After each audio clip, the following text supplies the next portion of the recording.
Everyone, जय हिंद साथियों। स्वागत है आपके अपने चैनल पर। अगर आप सीटेट 2026 की तैयारी कर रहे हैं तो आज का यह वीडियो आपके लिए बेहद महत्वपूर्ण है। इसमें मैंने प्रीवियस ईयर्स के क्वेश्चन लिए हैं जो आपकी तैयारी को एक नई दिशा देंगे, और इन प्रश्नों को ध्यान से सॉल्व कीजिए और इसमें अपना स्कोर चेक कीजिए। इससे आपकी जो है कॉन्सेप्चुअल अंडरस्टैंडिंग और एग्जाम कॉन्फिडेंस दोनों मजबूत होंगे। तो अपनी कॉपी और पेन लेकर तैयार हो जाइए और देखते हैं कि इन 30 प्रश्नों में आप लोगों ने कितने सही किए। तो चलिए बिना समय गवाए आज का यह वीडियो शुरू करते हैं। चलिए इसमें क्वेश्चन नंबर फर्स्ट देखते हैं। क्वेश्चन नंबर फर्स्ट क्या है? तो यहाँ पे क्वेश्चन नंबर फर्स्ट है कि बाल विकास का अर्थ है। बाल विकास का अर्थ क्या है? तो इसमें ऑप्शन नंबर ए है।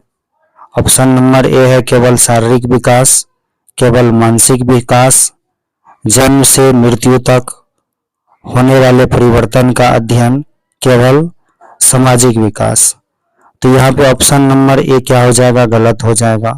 केवल मानसिक विकास ये भी नहीं होगा।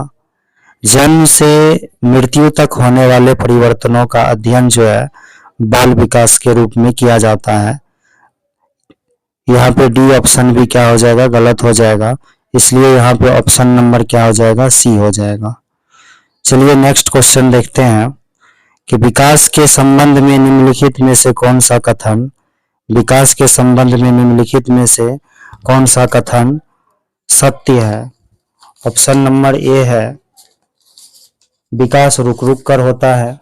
तो विकास रुक रुक कर नहीं होता है। विकास जो है वो निरंतर होने वाली प्रक्रिया है। विकास क्या है? निरंतर होने वाली प्रक्रिया है। तो ये ऑप्शन क्या हो जाएगा? गलत हो जाएगा। विकास केवल बचपन तक सीमित है, तो ये भी नहीं होगा। विकास जो है वो बचपन तक ही सीमित नहीं हो जाता है। विकास एक सतत प्रक्रिया है। तो ये कि ऑप्शन क्या है? सही है। यहाँ डी ऑप्शन भी गलत हो जाएगा। तो यहाँ पे ऑप्शन नंबर किसके साथ चले जाएंगे? हम लोग सी के साथ चले जाएंगे। नेक्स्ट क्वेश्चन है कि पियाजे के अनुसार संज्ञानात्मक विकास का प्रथम चरण कौन सा है? पियाजे के अनुसार संज्ञानात्मक विकास का प्रथम चरण कौन सा है? ऑप्शन नंबर ए है पूर्व संक्रियात्मक अवस्था। ऑप्शन नंबर बी है संवेदी गत्यात्मक अवस्था। ऑप्शन नंबर सी है मूर्त संक्रियात्मक अवस्था। ऑप्शन नंबर डी है औपचारिक संक्रियात्मक अवस्था। तो यहाँ पे ऑप्शन नंबर बी के साथ हम लोग चले जाएंगे। यहाँ पे क्या हो जाएगा? संवेदी गत्यात्मक अवस्था हो जाएगा। यानी पियाजे के अनुसार संज्ञानात्मक विकास का जो प्रथम चरण है वह क्या है? संवेदी गत्यात्मक अवस्था है। चलिए नेक्स्ट क्वेश्चन देखते हैं कि व्यक्तिगत भिन्नताओं का सम्मान करने वाला शिक्षक सभी छात्रों को समानाधिकार देता है, केवल मेधावी छात्रों पर ध्यान देता है, शिक्षण को विद्यार्थियों की आवश्यकता के अनुसार ढालता है, कमजोर छात्रों को अनदेखा करता है। तो यहाँ पे ऑप्शन नंबर सी के साथ हम लोग चले जाएंगे। यहाँ पे क्या हो जाएगा? शिक्षण को विद्यार्थियों की आवश्यकता के अनुसार क्या करता है? ढालता है। व्यक्तिगत विभिन्नता को सम्मान करने वाले जो शिक्षक होते हैं वह शिक्षण को विद्यार्थियों की आवश्यकता के अनुसार क्या करता है? ढालता है। नेक्स्ट क्वेश्चन है कि वाइगोत्स्की के अनुसार सीखना मुख्य रूप से किसके माध्यम से होता है? वाइगोत्स्की के अनुसार सीखना मुख्य रूप से किसके माध्यम से होता है? यहाँ पे ऑप्शन नंबर ए है सामाजिक अंतःक्रिया। ऑप्शन नंबर बी है दंड। ऑप्शन नंबर सी है आनुवंशिकता। ऑप्शन नंबर डी है परिपक्वता। तो यहाँ पे ऑप्शन नंबर ए के साथ हम लोग चले जाएंगे। सामाजिक अंतःक्रिया हो जाएगा। यानी वाइगोत्स्की के अनुसार सीखना मुख्य रूप से जो होता है वह सामाजिक अंतःक्रिया के माध्यम से होता है। नेक्स्ट क्वेश्चन देखेंगे कि निकटस्थ विकास क्षेत्र यानी कि ZPD की अवधारणा किसने दी?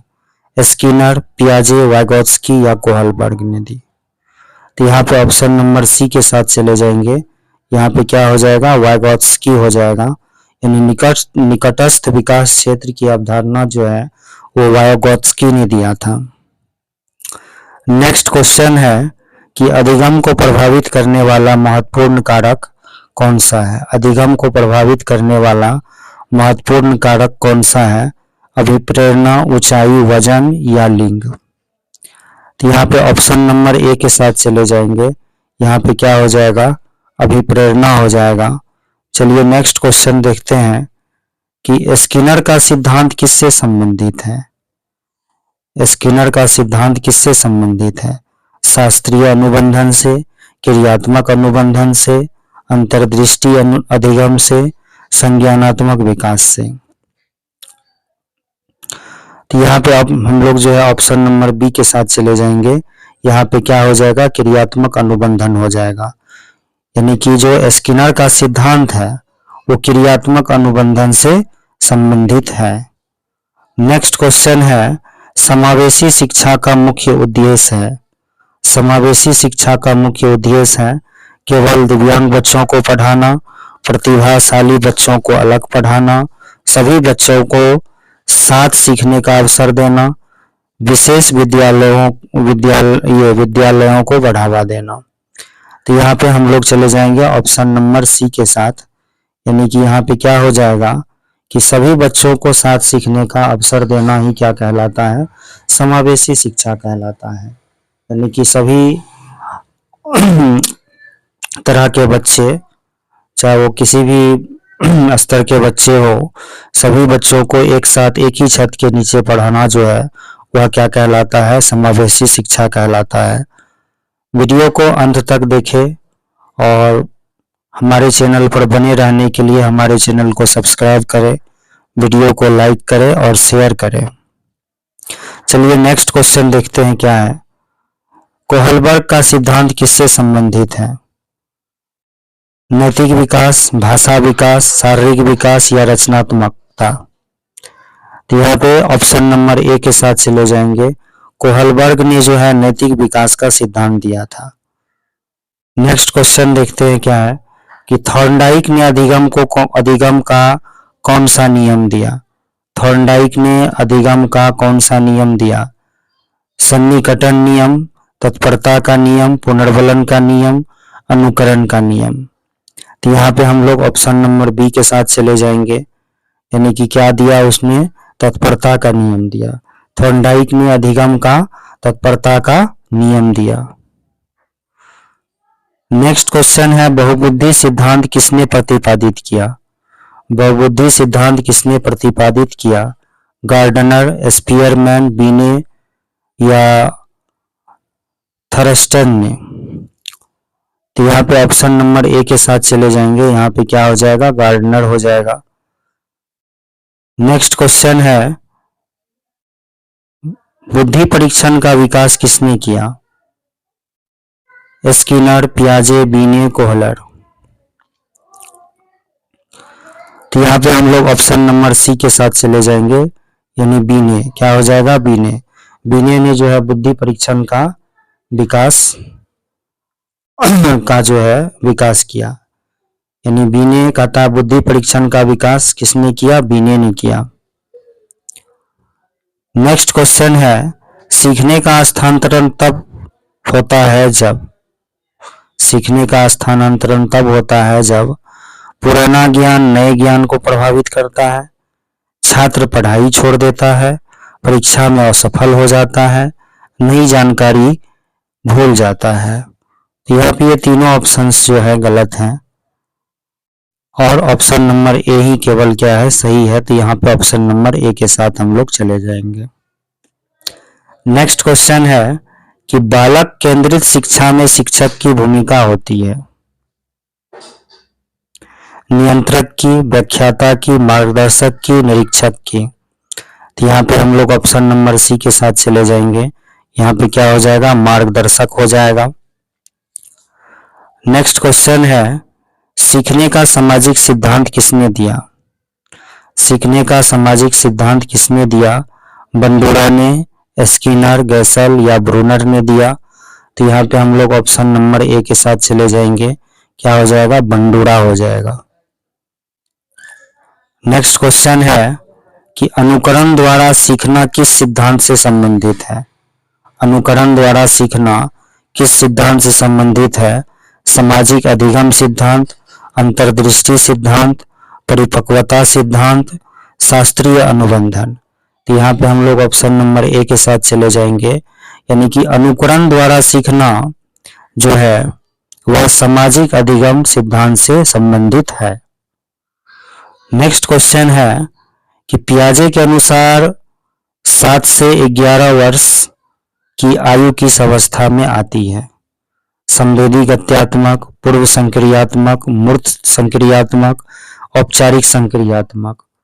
तो यहाँ पे हम लोग ऑप्शन नंबर चले जाएंगे सी के साथ, यानी कि मूर्त संक्रियात्मक की जो आयु होती है वह 7 से 11 वर्ष की होती है।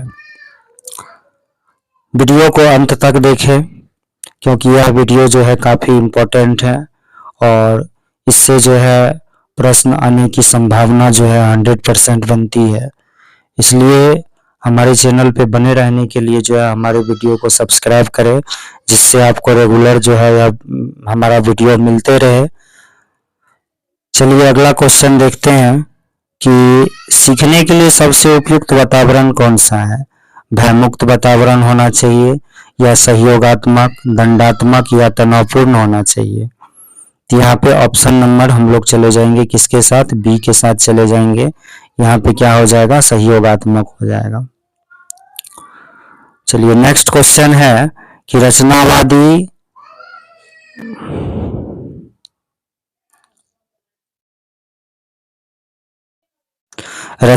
दृष्टिकोण में छात्र को माना जाता है। रचनावादी दृष्टिकोण में छात्र को माना जाता है निष्क्रिय श्रोता, ज्ञान का सक्रिय निर्माता, केवल अनुकरण करता या स्मरण करता? तो यहाँ पे हम लोग ऑप्शन नंबर चले जाएंगे किसके साथ? बी के साथ चले जाएंगे। ज्ञान का सक्रिय निर्माता, यानी रचनावादी दृष्टिकोण में छात्र को ज्ञान का सक्रिय निर्माता माना जाता है। नेक्स्ट क्वेश्चन है, सतत एवं व्यापक मूल्यांकन सीसीई का उद्देश्य है। सीसीई का उद्देश्य क्या है? पर्पस क्या है?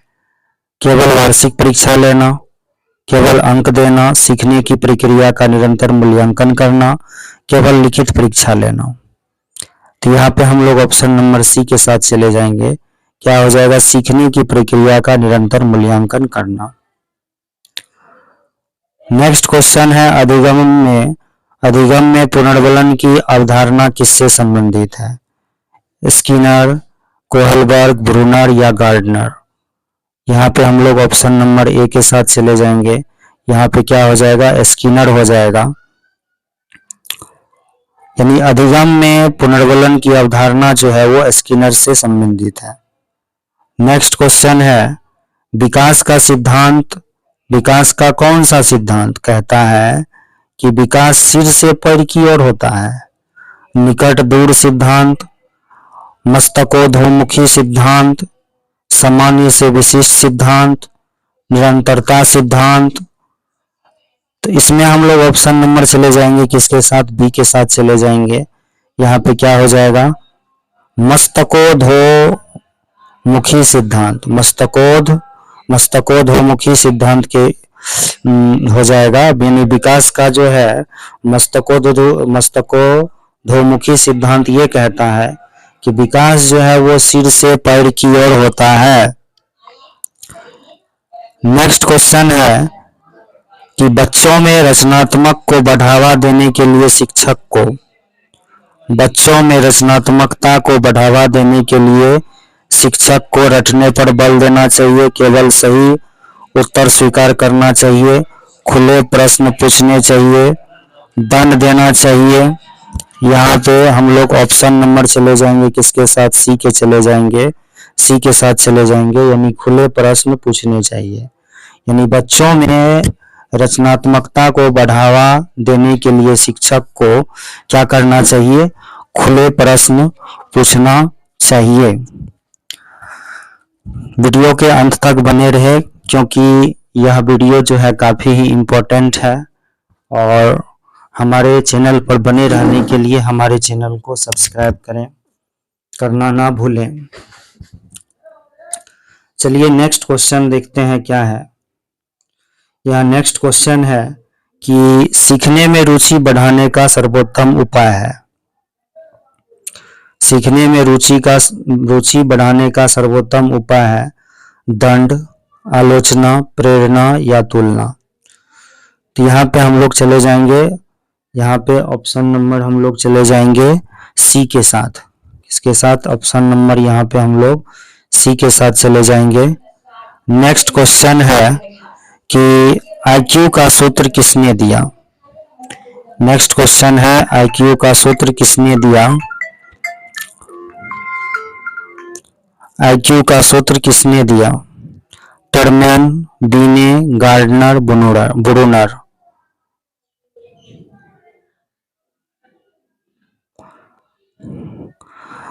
तो यहाँ पे हम लोग चले जाएंगे ऑप्शन नंबर ए के साथ चले जाएंगे, यानी कि टर्मैन ने जो है आईक्यू का सूत्र दिया।